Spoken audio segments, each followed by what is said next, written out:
Continuamos cara a cara platicando el día de hoy sobre el tren ligero, la línea 3 del tren eléctrico, del tren ligero, y platicando con dos destacadas personalidades del mundo de la arquitectura y del urbanismo aquí en la zona metropolitana de Guadalajara, el arquitecto Enrique Javier González, actual presidente del Colegio de Arquitectos del Estado, y el arquitecto Carlos Enrique Martínez, expresidente. Arquitectos, yo me imagino que en una obra de este tamaño, de esta dimensión, pues siempre hay afectados, aunque lo que se busca es el bien, el beneficio de la mayoría de los habitantes de la zona urbana, de la zona metropolitana. Y la pregunta es, ¿qué tan viable, qué tan factible es que un proyecto de este tamaño, de esta dimensión, logre de alguna forma poner de acuerdo, conjuntar o dejar satisfechos a la mayoría de las personas involucradas? Bueno, gracias, Pablo. Mira, definitivamente el proyecto es trascendente precisamente para el área metropolitana de Guadalajara.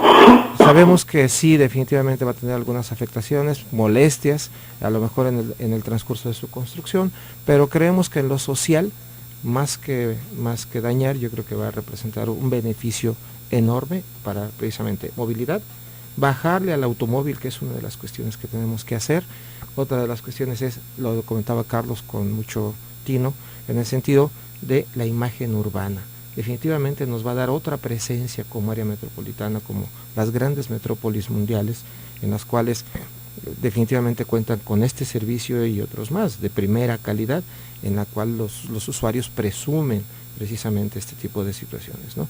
Entonces yo creo que más que dañar va a beneficiar. Sabemos que es a mediano y largo plazo, definitivamente, y esto se va a ir viendo cómo se va desarrollando. Pregunta, Enrique, al Colegio de Arquitectos del Estado de Jalisco, los proyectistas, los promotores, los financiadores, el sector público, ¿la ha tomado en cuenta el colegio?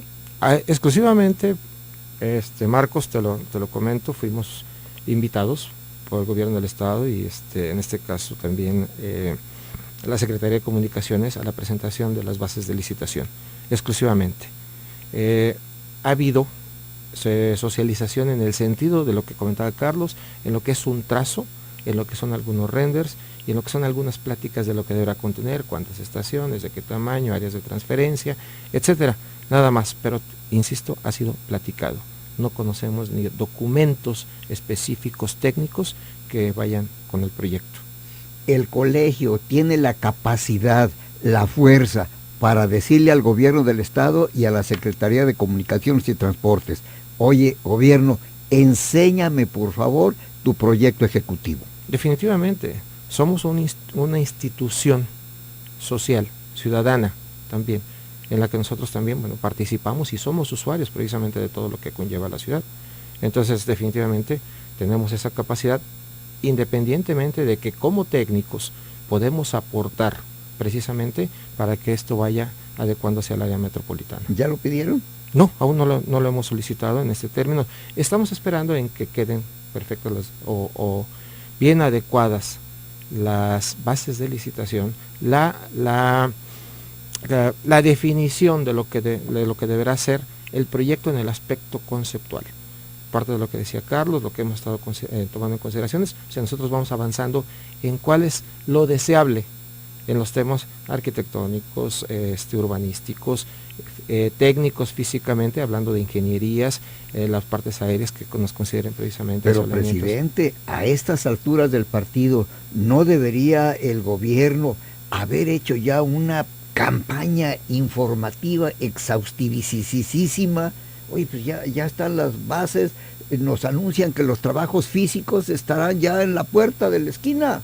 Definitivamente, bueno, hay varias cosas que tenemos que pensar. Si ya se pensó en una parte subterránea o ya se pensó en una parte aérea, la ingeniería es la que nos debe dar esta situación. Lógicamente debió haberse tomado en cuenta un trabajo conceptual. Acordémonos que esto va por partes. Tenemos que ver exactamente dónde es la parte de inicio para poder ver cómo se va a ir haciendo la integración de los demás. Esto no es un trabajo de un día, de 2 días, esto es un trabajo de 4 años o más. Entonces, esto va a conllevar precisamente que se vayan desarrollando poco a poco las etapas en las que se requiera vamos en trabajos preliminares, se tienen que hacer sondeos, se tiene que ver mantos freáticos, se tiene que ver todo lo que implica en el subsuelo, y para poderlo ver cómo lo vamos a utilizar, ya sea subterráneo o en la parte aérea. En la parte del concepto, ¿hay alguna cosa, Carlos, que te llame la atención positivamente? ¿Hay algún aspecto que digas, caramba, esto no está muy bien? Dinos tu experiencia, tu evaluación. No, es difícil irse con las percepciones de 2, 3 láminas. Por eso estamos planteando, o estoy planteando, una serie de puntos para poderlo revisar, que la misma ciudadanía tenga información y que cada quien evalúe. Hace un rato Pablo comentaba si deja contentos a todos, ¿no? Por supuesto que en toda obra, cualquiera que sea, hay beneficiarios y hay sacrificados, en toda obra. Obviamente porque en una ciudad hay muchos intereses y una ciudad debe de ser muy democrática e incluyente en ese sentido. Y no estoy hablando de cuestiones específicamente políticas, que ese es un tema de los partidos y todas estas situaciones. No, estoy hablando que hay diferentes intereses en una ciudad, de diferentes sectores, de los sectores económicos, inmobiliarios, académicos, y el ciudadano común y corriente de comercio, de que hace sus funciones todos los días, que quiere andar en bicicleta, otros quieren andar en el tren, y otros quieren andar en camión, y otros en carro. Entonces, todo esto, la geografía de una ciudad, obviamente que lo que hace en este tipo de obras, independientemente del impacto inicial, que finalmente ese impacto se acaba cuando se acaba la obra, no, hay que ver la ciudad a mediano y largo plazo y cómo beneficia a la misma ciudad. Por supuesto que una obra de esta naturaleza que beneficia a la ciudad, y lo beneficia desde varios puntos de vista, desde el punto de vista de movilidad de la ciudad y de la economía de la misma ciudad. Es de la ciudad de Guadalajara, andábamos en 2.8 habitantes por autos.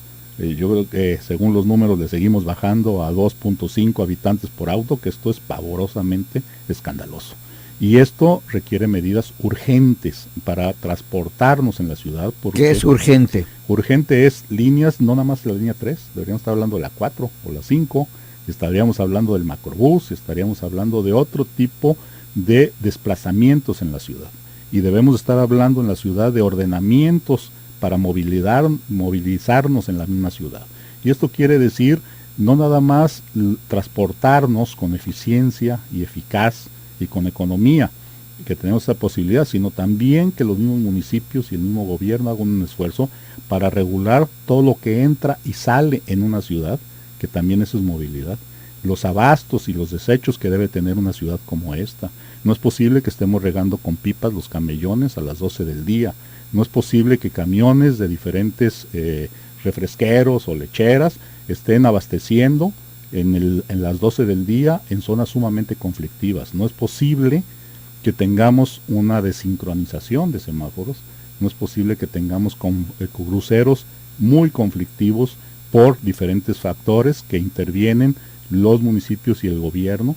O sea, hemos llegado a este punto donde la movilidad en la misma ciudad es sumamente complicada y obviamente tenemos que revertir el fenómeno. Y esto quiere decir transporte público eficiente y eficaz, y eso quiere decir cambiar muchas cosas que hemos hecho o dejado de hacer a través de los últimos años para podernos desplazar y poder ser al final es una ciudad competitiva, ¿eh? Estamos hablando de economía, estamos hablando de calidad de vida, no estamos hablando de que se vea bien o que se vea mal. Estamos hablando de estos factores que son sumamente importantes para que una ciudad sea competitiva.